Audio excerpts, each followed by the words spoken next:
আল্লাহর কাছে সবচেয়ে প্রিয় জায়গা হলো মসজিদ, আর সবচেয়ে নিকৃষ্ট জায়গা হলো বাজার। সহিহ মুসলিম, হাদিস 1414।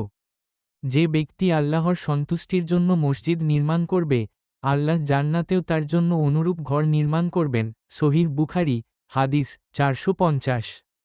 কেয়ামত সংঘটিত হবে না যতক্ষণ না মানুষ মসজিদ নিয়ে অহংকারে লিপ্ত হবে। আবু দাউদ, হাদিস 449।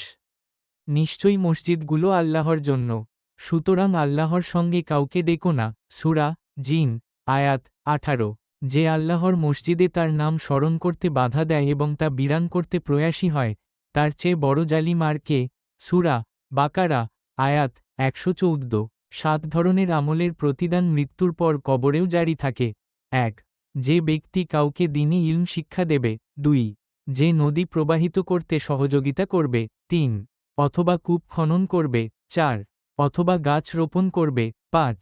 অথবা মসজিদ নির্মাণ করবে। 6. অথবা কোরআন বিতরণ করবে। 7. অথবা সুশন, সাহল, রাহ হতে বর্ণিত। নবী সাল্লাল্লাহু আলাইহি ওয়াসাল্লাম বলেন, জান্নাতে রায়্যান নামক একটি দরজা আছে। এই দরজা দিয়ে কিয়ামতের দিন সওম পালনকারীরাই প্রবেশ করবে।